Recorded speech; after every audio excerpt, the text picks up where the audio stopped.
Hello, everyone, and welcome to the CBS Sports College Basketball YouTube page. My name is Kyle Boone. Thank you for joining us, and I want to give you a warm welcome to a new weekly NBA Draft Series show that we're starting here on the YouTube page, breaking down the 2025 NBA Draft class. All the storylines surrounding it in the coming weeks and months. We're going to talk about Cooper Flagg. We're going to talk about Dylan Harper Jr., some of the top prospects in the class, some of the top storylines. We're going to do mock drafts, breakdowns, you name it. I will be joined by Adam Finklestein, prospect evaluator extraordinaire, the director of scouting at 247 Sports, college hoops insider on CBS Sports HQ, and your favorite talent evaluator's favorite talent evaluator.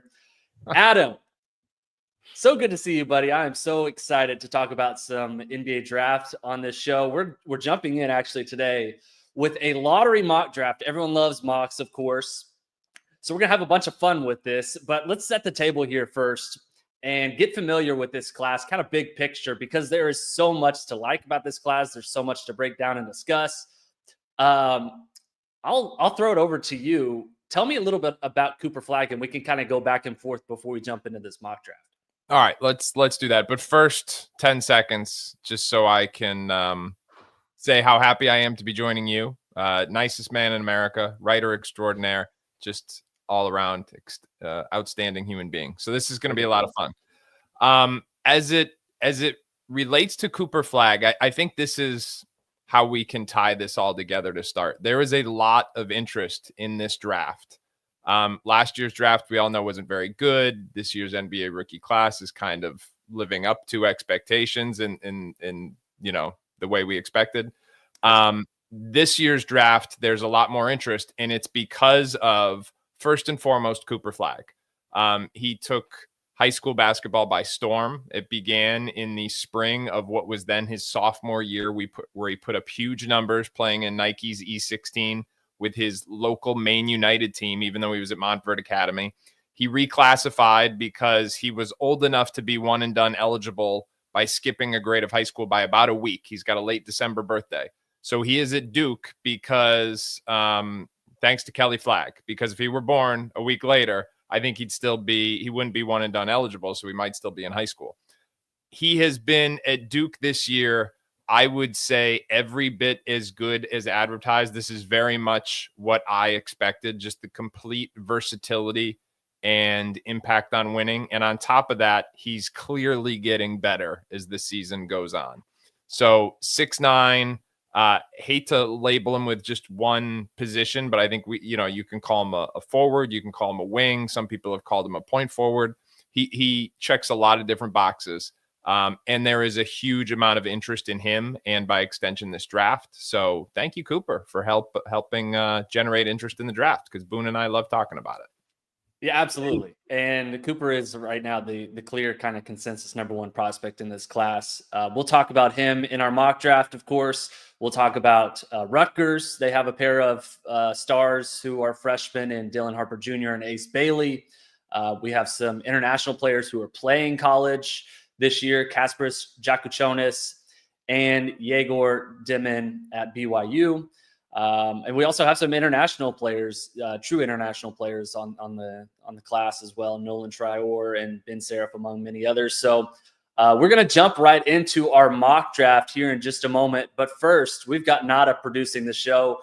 Nada, thank you for joining us today. And let's go to a quick joining partners, and then we will jump into our mock draft.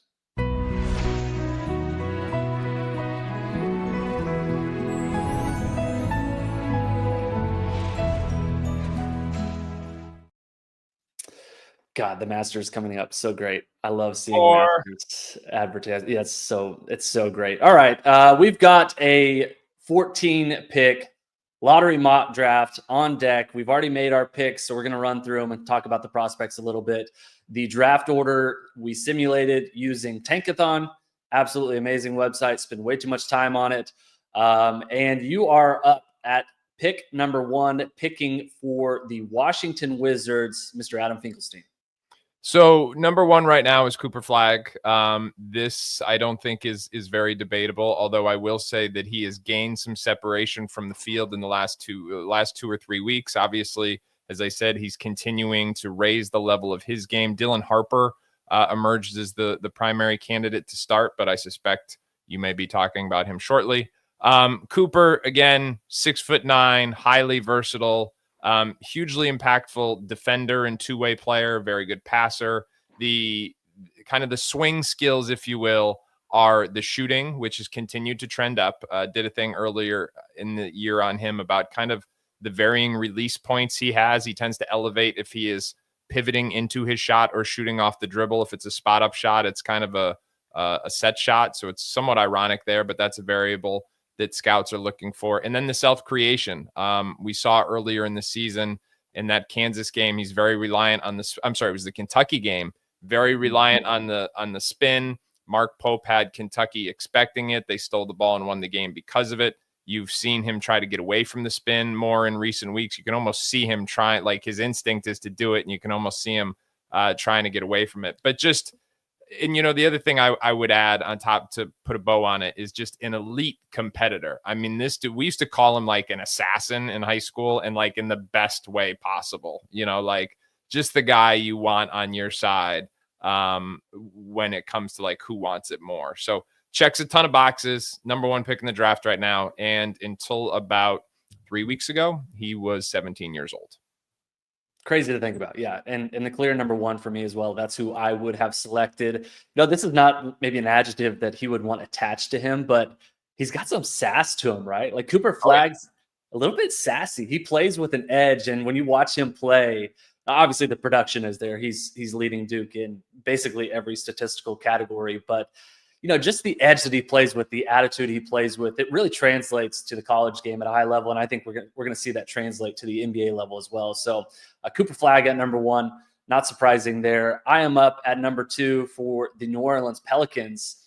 And I'm going to take Dylan Harper Jr. from Rutgers. He was the number 3 player in the national class for 2024, according to 247 Sports, kind of a true table-setting lead guard. Really like his kind of two-way ability, averaging 25-4 this season on a okay, maybe not so good Rutgers team. Don't think that's particularly his fault, though.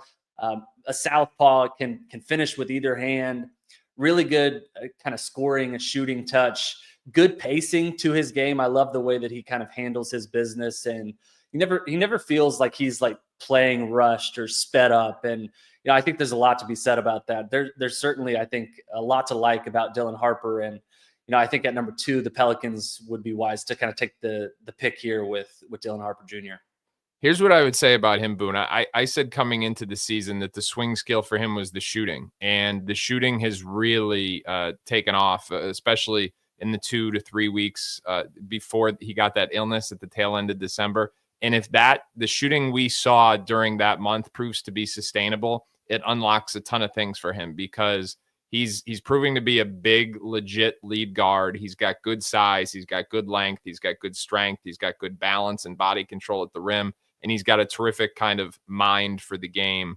Obviously grew up around it. So if he's making shots, it puts defenders in a real bind and forces them to kind of pick their poison. And that's why his jump happened, I think, because he did start to make shots, and then defenders just have nothing to force him into if he's draining pull-up threes.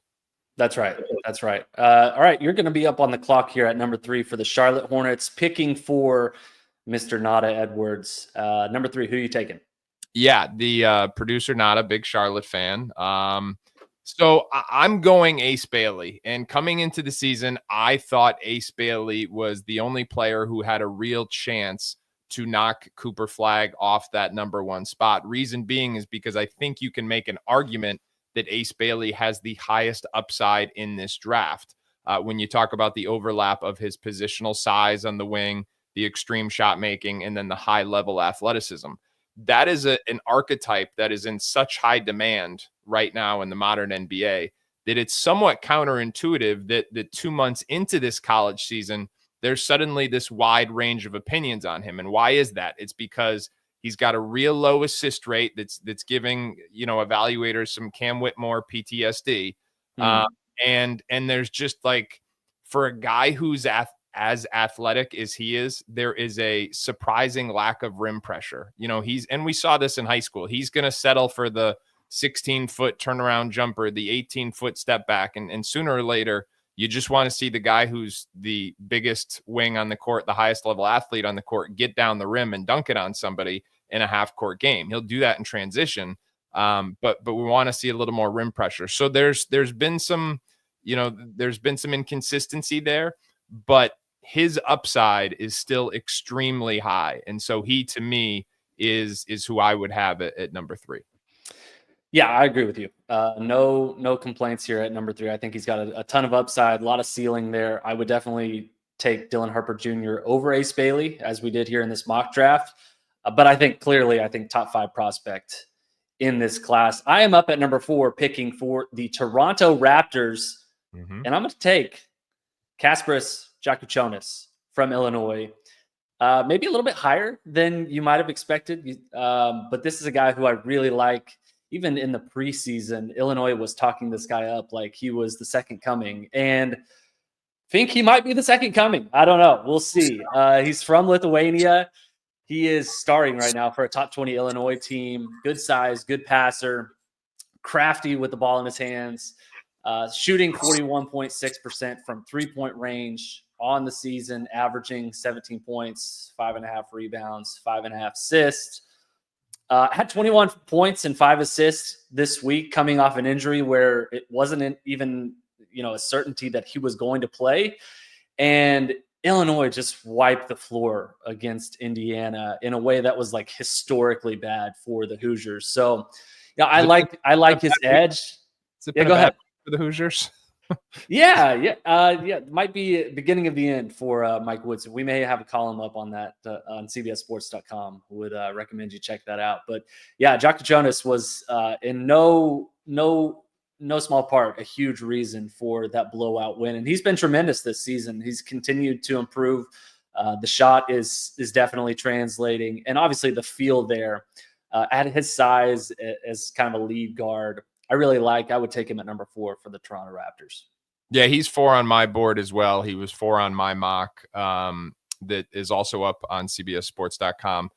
The thing that I will add is that he is adjusted really quickly to the college game. There were 2 very prominent international prospects coming into college basketball's freshman class this year. I'm sure we're going to talk about the other one soon enough. What has impressed me about Kasparas is that he, the speed and the physicality of the college game, it is very typical that we see international prospects trying to have to adjust to that. Kasparas has gotten adjusted quicker than a lot of others, and including the other prominent freshmen. And I think that he has just really picked it up. And if you take away if you look at his numbers minus the first 3 weeks of the season, they are absolutely off the charts. I mean, he's one of the best offensive guards already, certainly in the freshman class, probably in the country. I think it just comes down to the defensive end, but that in and of itself is kind of a microcosm of Illinois at this point. So yeah, absolutely. And well-rounded, like, kind of to your point, well-rounded overall prospect. Look at his numbers: 85th percentile jump shooter, 75th percentile finishing at the rim, 94th percentile on dribble jumpers, 86th percentile on threes. That's according to Synergy data. So, someone who can run a modern offense, very comfortable playing in the pick and roll, can play multiple spots, and I think has the skill set that will translate to being able to play multiple positions in the backcourt. I think that I put a lot of value into that, and I would be very comfortable taking him at number 4 here. Yep, I would have taken him at 4 too. So 5 for me, it's Utah, according to this Tankathon spin. Yes. And this to me is where things start to get unknown. I am going to go VJ Edgecombe, but VJ Edgecombe came into this class as a top 4 recruit. He had some injuries early on at Baylor, but there have been some concerns. Now, I think you and I might have talked about this, Boone, or maybe I said it on HQ, but for all the scouts that are in high school gyms right now, it's really not until McDonald's and Hoop Summit that the decision makers start to show up, like the GMs, the assistant GMs. And at those McDonald's practices last year, Cooper Flagg was a little under the weather, so he wasn't great. And the guy who had the most buzz was VJ Edgecombe. And scouts were decision makers, executives were just loved his competitiveness, loved his athleticism, loved his defensive potential. And that is still the basis for the enthusiasm on him. Now, the offensive creation and feel, that has been a work in progress. The shooting was really questionable early on. Now it's made some strides as the season's gone on. But as I noted in high school, he kind of had like rigid body mechanics on his stroke. He's not necessarily a natural shooter, but he's made strides at Baylor and gotten better in that aspect. He's also not going to measure out like quite as big as some think. I don't believe. So you're looking at a scenario where he's got to improve his guard skills, shooting, decision-making, ball handling, or kind of be utilized as an undersized wing. The reason I'm still taking him at 5 is because I think this is the point in the draft where things become unclear. You and I are aligned on who those first 4 picks are. And right now, I think it's up for grabs. I'm going to go so far as to say right now, I think there are only 4 prospects in the world who should be comfortable saying, I am a surefire lottery pick unless something crazy happens. 5 is the spot to me where it becomes very unpredictable. Yeah, I think that's right. And I'm totally fine taking Edgecombe here at number 5. He's someone who I would take with a lottery pick, maybe a little bit later than number 5. But man, you watch Edgecombe's highlights, like this dude could put together a sick mixtape, right? Like his athleticism is insane. His finishing ability, like when he's above the rim in transition, like it is unreal. There's a lot of physical tools, a lot of potential there. And, I think he's made some strides this season. Will continue to improve, still very young. And if some of the things come together, as you kind of alluded to here, then yeah, I think you could easily talk yourself into taking him at number 5. I will make the pick here next at number 6 for the Brooklyn Nets. And I'm going to take Yegor Dimin from BYU, 6'9" combo guard from Russia, playing for BYU this season as a true freshman. Started the season super hot. In fact, if you go back just to maybe a couple weeks ago, you could see some takes where people were, comparing him to potentially Cooper Flagg and pitting him against each other as the number 1 prospect in this class. That was actually happening. I would not go that far. He's cooled off a little bit, but obviously, there's a lot to like here. Things that jump out: positional size, 6'9". His passing ability is really elite. He sees the floor at a really high level, 35.8% assist rate. It's 26th nationally among all college basketball players this season. First among all freshmen. Just the shooting, I think, is a bit of a concern here. Shooting 28.8% from three-point range. Can get a little bit loose with his handle, not super explosive. I've noticed kind of watching some of his tape, he can be a little bit ball dominant and sometimes borderline impatient. I don't know if you've noticed this when you've watched him, but he shows some frustration out on the floor when he's not getting the ball. He does a lot of the clapping like, hey, hit me. Just maybe like some immaturity, just kind of manifesting in his game that I've seen. But, we're talking about a teenager, someone who has a lot to build off of. And, the positional size, the passing, I'm a sucker for guys who have size and can see the floor at a high level. So would take him at number 6 for the Brooklyn Nets.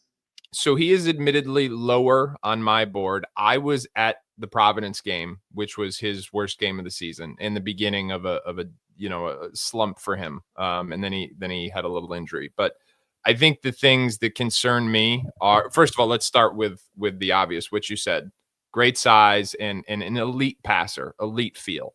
As the level of competition for BYU has improved, he has become a little less effective. The shooting is a concern. The self-creation is a concern. The handling against pressure is a concern. And I think one of the reasons, you made a really interesting observation about him clapping for the ball. And my immediate thought was, well, if they weren't worried about him handling against pressure, he would have the ball in his hands to begin with. But they are worried about him handling against pressure. So it creates a scenario where you've got a bit of a non-shooter at this point playing off the ball. So this is where it gets unpredictable, and there's a risk-reward analysis here. But he's an elite passer. He's got terrific perimeter size, and that's a lot of things to want to bet on long term. For sure. There's not a perfect prospect once you get kind of in this range, but I would take Dimon just because of, kind of the foundational building blocks that he brings as a prospect right now. And there's obviously some flaws in his game. Plenty to iron out, but at number 6, that's who I would take. You are on the clock, Mr. Adam Finklestein, at number 7 for the Portland Trailblazers. All right, so you had Demon higher on your mock than I did, and I had this guy higher on mine than you did. And the Blazers are going to take Con Kneppel. Here's the thing with Con. The last time I saw him play live prior to getting to Duke was in May of his junior year of high school. Now, you were probably thinking, Fink, how could that be? You're in charge of the high school rankings. True story. But he didn't play in front of a national audience after that point. Now, May of his junior year was the end of the EYBL regular season. It was in Memphis, Tennessee. I remember watching him well. He was phenomenal. His team opted out of the Peach Jam, which I can't ever remember happening before. So when all those college coaches and all those NBA scouts get to Peach Jam, they weren't there. Then he played in his local high school, and they did not play a national schedule. So while we're traveling around to all these events, he wasn't at any of them. Put those two things together, he's not selected for McDonald's, he's not selected for Hoop Summit, and so really no one has seen him play unless you've gone to like the local high school gym in more than a year before he gets to Duke. And guess what? He ends up being, he was still like a top 20 prospect and someone who I thought still should have been a McDonald's All-American, but he's even better than we thought. Couple of reasons for that. Number one, he's a little bit bigger, first of all, than we thought. Duke's listing him at 6'7". If that measurement proves to be accurate come combine time, I think that's going to be a very big factor. The shooting wasn't as good as expected early on, but it's now catching up. The other thing is he's turning into, many cases, Duke is utilizing him as like a primary domino and decision maker in their offense because he's that kind of acumen. I wasn't admittedly expecting that. I thought he'd be a secondary guy preseason behind Cooper Flagg, Tyrese Proctor, maybe even Caleb Foster. Obviously, that's not the case. Caleb Foster's, fallen down in the rotation. The last thing I will say why I like Con even more than I expected, he's been better defensively. He's never been especially twitchy or explosive athletically, but he's been able to hold his own over there and used his size and physicality well. Now, that comes within the context of being within a Duke defense that has been the number 1 rated defense in college basketball for the vast majority of the season. But still, he's been better on that end of the floor than I expected. So that's why he's really climbed my board. I've got him at 7 here. And I'll also say, like, in this scenario, I think he'd be a great fit in Portland and kind of give them that extra perimeter piece to figure out who's staying and who's going out of that young trio they've got right now. Yeah, I like that. I like the pick here, Con Kneppel, someone who is going to end up probably falling behind like the Ace Baileys and VJ Edgecombe's just because you watch the prospects individually, right? You see the athleticism that Edgecombe and Bailey have, and then you see Con, who just plays a different style altogether. But you watch his production and how he scores and how he plays defense, and he uses his body really well. Like he just is a very smart prospect who does a lot of things at a high level. And as you mentioned, Duke number 1 in adjusted defensive efficiency this season. That's mostly because of Cooper Flagg, right? But Con has certainly played a role in that. And at number 7 here, no problem taking him in the top 10. I am up at number 8 for the Oklahoma City Thunder, and I will be selecting Alex Karaban from UConn. Feel like this is maybe a little bit of a reach, and we were kind of talking back and forth before this, like, it could be a little high. I don't care. Give me Alex Karaban. If I'm OKC, I have a short list of prospects that I would just be super thrilled about to land in this class, regardless of where I'm picking. Alex Karaban might legitimately be number 2 behind Cooper Flagg. Very high on my wish list if I'm the Thunder specifically. He's 6'8", key piece of a UConn team that has won back-to-back national championships. He's a winner. He's a hard worker. He's a career 40% three-point shooter. averaging 16.1 points per game this season in an expanded role. A perfect role player you could plug into a Thunder team that is competing for an NBA championship. He can add defense. He can add shooting. He's unselfish, a team-first guy. I love him. I've liked him for a very long time. I think I would have taken him like with a top 20 pick in last year's class. He's done nothing to dissuade me of that this year. I know it feels a little bit rich at number 8, but give me my guy. I'm reaching to go get Alex Karaban at number 8 here. It is a bit of a reach, but I love you, and I've watched Alex Karaban since he was a sophomore in high school, and I will say this: he has done nothing but win. He won a New England championship at New Hampton as a sophomore. He's won 2 national championships at UConn. He won a whole lot of games playing with expressions in the EYBL. The concerns are this. He measured in at 6'6.5" without shoes on at the combine last year, so he's a little undersized for his position because he projects as a stretch 4. Now, he compensates with really long arms. He's got a 6'11" wingspan. Obviously, he's got a terrific mind for the game, terrific skill set. And anyone who runs a whole lot of offense, he's going to be great for. Defensively, he's going to be a heady team defender, but there's going to be some foot speed concerns. Listen, if he goes 8, I will be thrilled for him. He's not 8 on my board. I think I had him. You know what's funny? I think on my mock, I had him like 22. And I remember thinking, man, is this too high? Am I going to be accused of being an Alex Karaban homer? So thank you, Boone. I appreciate it. But yeah, it's higher. It's higher than I have him ranked too. Like in my mock draft and the prospect rankings, it's higher. Where do you have him in the prospect rankings? Let me look it up here. You keep talking. Yeah, no, I don't want to put you on the spot. So it's aggressive. I have him 14. I have him 14 in my prospect. I mean yeah, I've got him in the 20s. I think he's a long, serviceable NBA role player, and certainly a winner. So, but 8 is ambitious. Get out of my face, Fink. All right, yeah, number 9. I'm out. Chicago Bulls. You're gonna take. I'm going with the other UConn guy. I'm going Liam McNeely. He's currently out with an ankle injury, and must be a pretty good ankle injury. I will say this: I think that one of the things that really hit me is we started to dive into these prospects when it comes to mock draft time and prospects ranking time and stuff like that. When you start looking for big wings who can shoot, there's not very many of them in this draft. When you start looking for big wings who can shoot, make reads, and just operate within modern offense, there's even less of them. So, Liam, people are going to want to dig into the ankles and make sure that there's no injury history there. They're also going to want to dig into the defense. I mean, I was also at the game when Baylor played at UConn. I will tell you, Baylor was targeting him on the defensive end of the floor, really challenging him to defend. But this guy is a hyper competitor. He fits like that. He's a classic Dan Hurley type of guy. And he's 6'7", 6'8", really skilled, really smart. Not an elite athlete, but not as deficient as some might claim. It's going to come down to like that defense, being able to be a defensive neutral.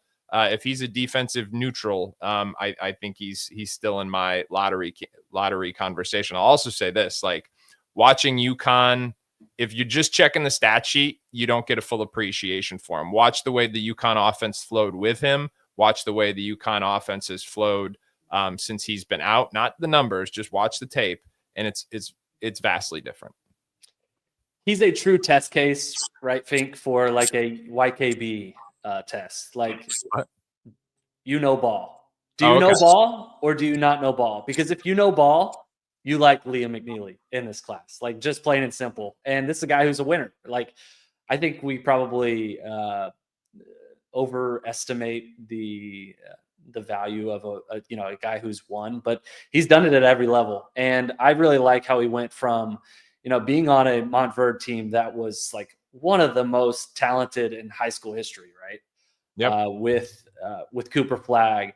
And Liam McNeely wasn't really like the star piece, the focal point on most nights. And yet just the defense, the kind of edge that he brings, the attitude, the mentality, he impacts the game and impacts winning at a high level. And is doing that at UConn when he's healthy. Hopefully he'll be back soon.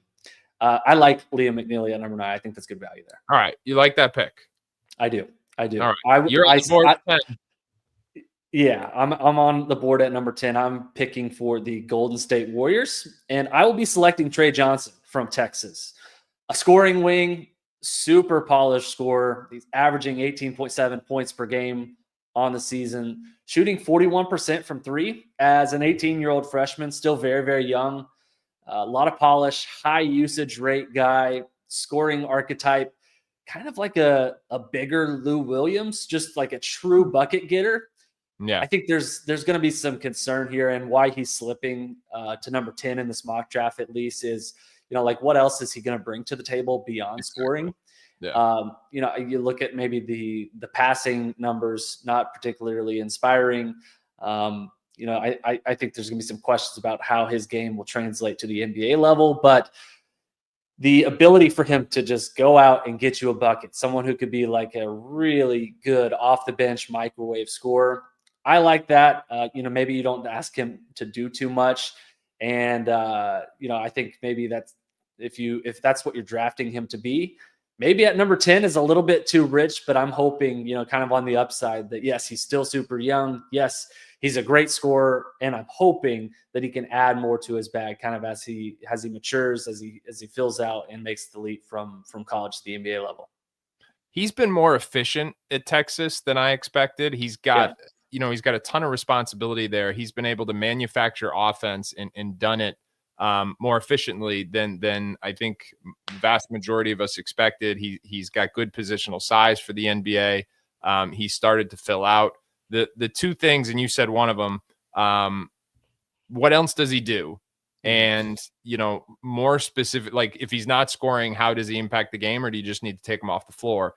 And then the other thing, kind of subcategories of that, like again, the assist rate, I wonder about the fit. I know we're not taking fit into consideration as much as we would if this draft order were locked.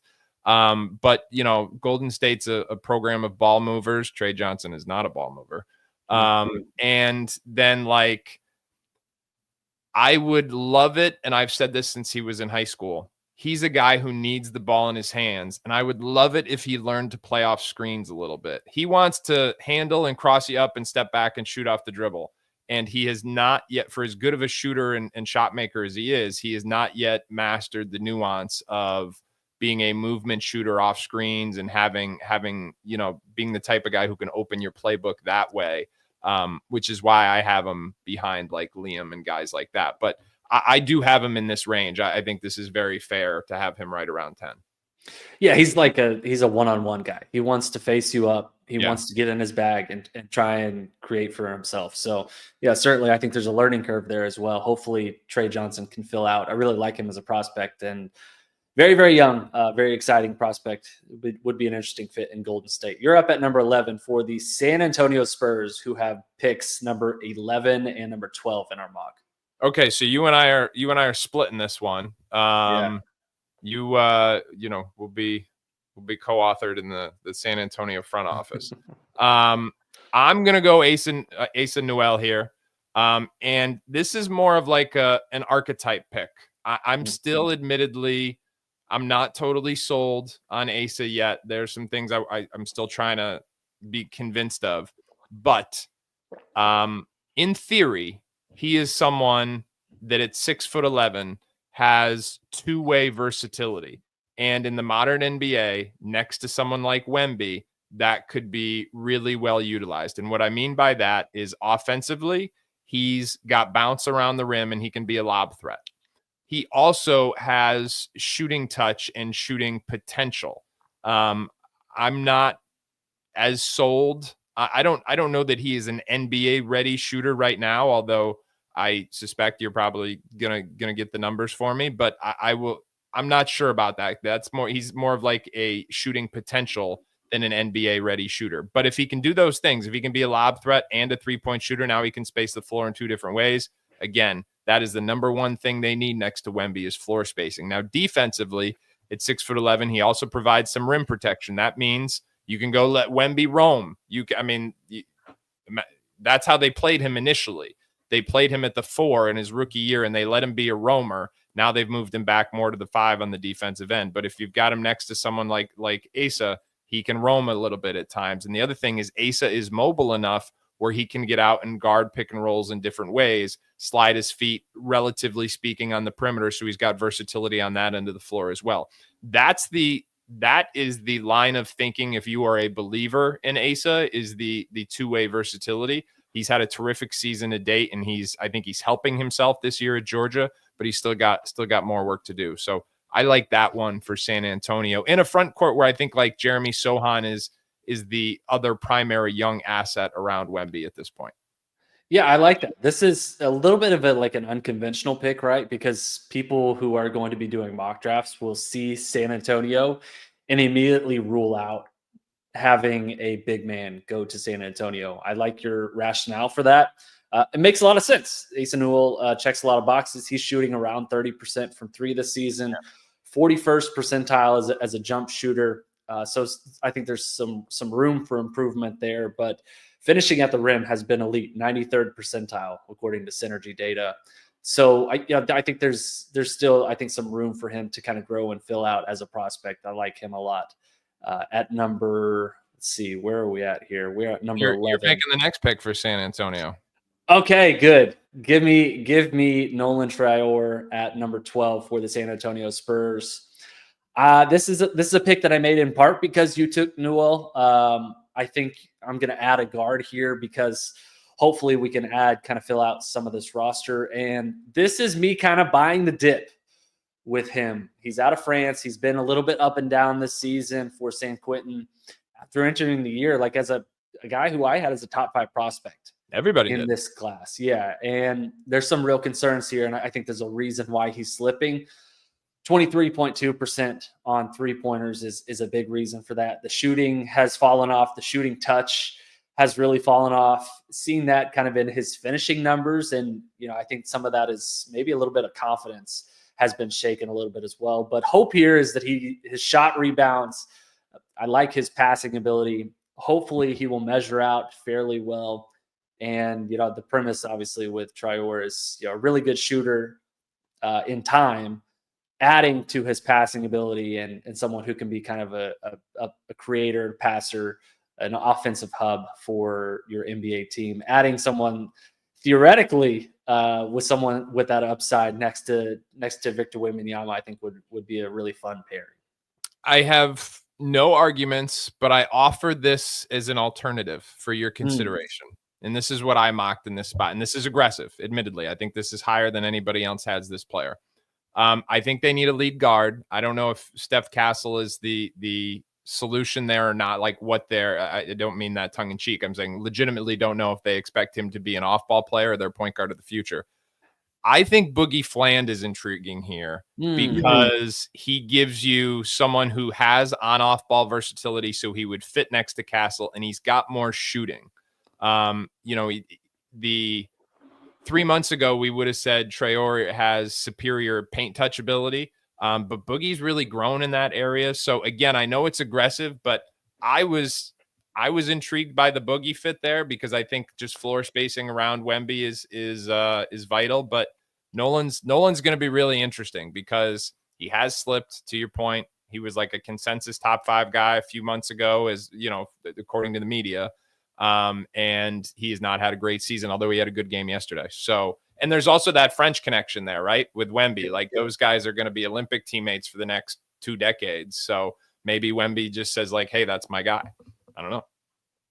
Could be. I like the Fland pick. That would be an interesting one, especially with his defense. He is an absolute dog as a perimeter kind of on-ball defender. Would make a lot of sense there. You're at number 13, making the pick for the Houston Rockets. Now, here's what I was doing, because we're at the point of the draft, and although this is hypothetical, where you start to take in like other teams' needs more. In Houston, although they are one of the best teams in the Western Conference and making a legit run at this thing this year, they also have like more young assets than maybe anybody in the NBA. They don't necessarily have the guy who's trending as a budding star yet.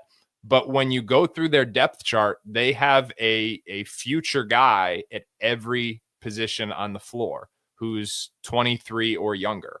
Obviously there's guys like Sengun and Jalen Green who are already huge parts of it, but then you got Thompson, you got Cam Whitmore, you got Reed Shepherd. I mean, there's just so many pieces there. I think the one thing they don't have is an athletic big to pair with Sengun. So I'm going to go Kaman Malawach here. His offense is not particularly good right now.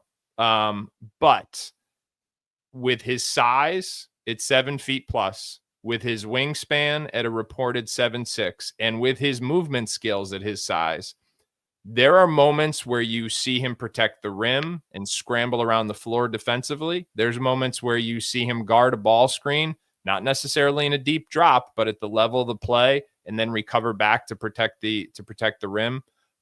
So he gives them a level of rim protection, physicality, and athleticism that would be a changeup from when they have Sengun on the floor. Are there moments when those two could play together? Sengun is probably skilled enough. Like I said, Malawach, the offense is clearly a work in progress. But I think this pick could go a lot of different ways. The other thing I'll say is when you look at the rookies who have had the most immediate impact in the last couple of years, a lot of them are from this archetype. Derek Lively 2 years ago, this year, Yves Missy and Sarr are both in that conversation as kind of the guys who come in and have a very definable role as a rim runner, a shot blocker, and a ball screen defender. So even though Malawach is probably not going to be overly involved offensively, I do think he has a role from day one. I think he could potentially fit at Houston. So that's why I went with that one. Okay, I like it. You're taking all the bigs. I'm just soaking up the value. Am here. I didn't mean to. You just went back to back. All right. It's not bad. It's good. That means Jeremiah Fears is going to fall to me at number 14 for the Atlanta Hawks. And yes, that means the Atlanta Hawks are picking with a lottery pick another former OU guard. That's right. Jeremiah Fears out of University of Oklahoma. Not necessarily on the one and done radar entering the season, but he has absolutely popped after a strong start. He's averaging 16.8 points per game, 4.2 assists per game. Smooth with the ball in his hands. Kind of a punchy athlete in terms of his ability to just blow by guys. Can finish really well with both hands, can get to the basket, put pressure on the rim. Has been a little bit turnover prone. Don't think he's someone who necessarily will be a lead guard, which I think could be a problem. He's only hitting like around 28.1% from three-point range this season.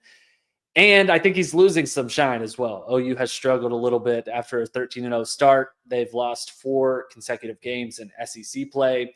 And I think we're seeing kind of the limitations of Fears' game, at least for right now, in terms of his inability to consistently knock down shots. But very interesting skill set. Someone who I think could be a big riser. I'm curious to get your take on this, on Fears, Fink, because this is a guy who was ranked outside the top 50 in the prospect rankings, at least in the national class, but has been just kind of a huge riser over the last couple months.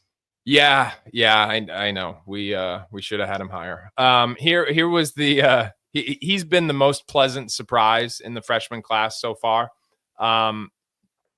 He was a reclass. He played at Peach Jam. He put up huge numbers, and then he went to college. And those late reclass guards historically do not fare well. And there's a long line of examples on that. Like, names we haven't talked about in a long time. Guys like Derek Thornton and, Elliot Cadeau is the most recent example. Guys who were stars, 5-star prospects in high school.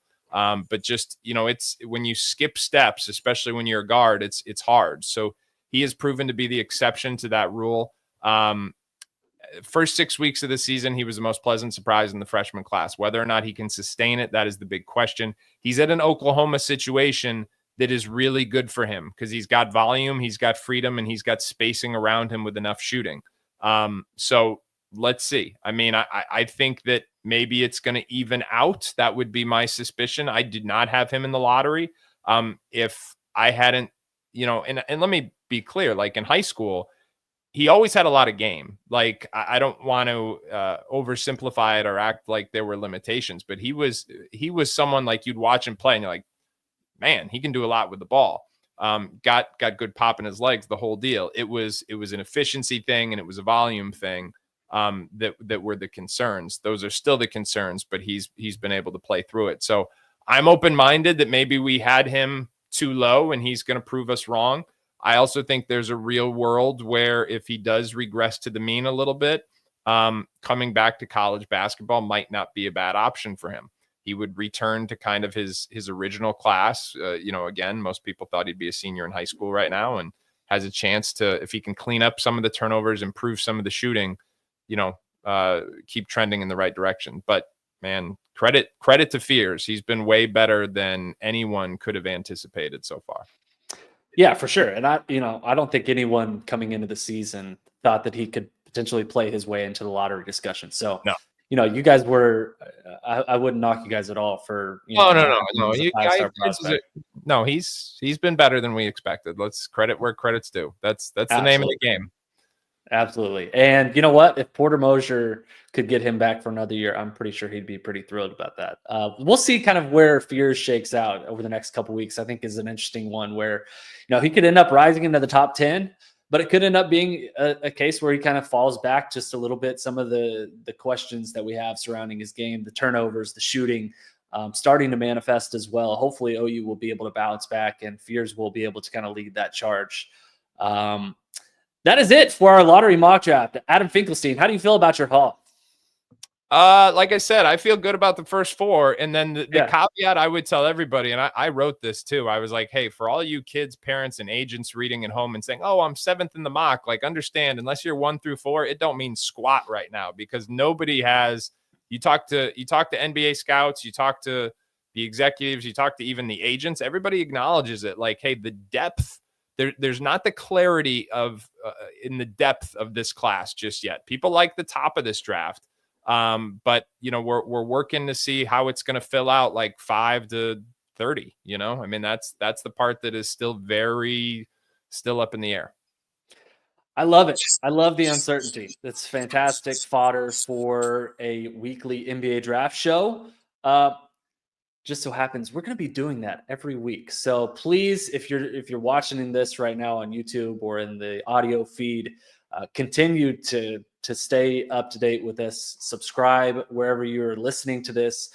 Subscribe to the CBS Sports College Basketball YouTube page. We will be back next week for a Cooper Flagg breakdown. We will also talk about some of the other Duke prospects here in the coming weeks.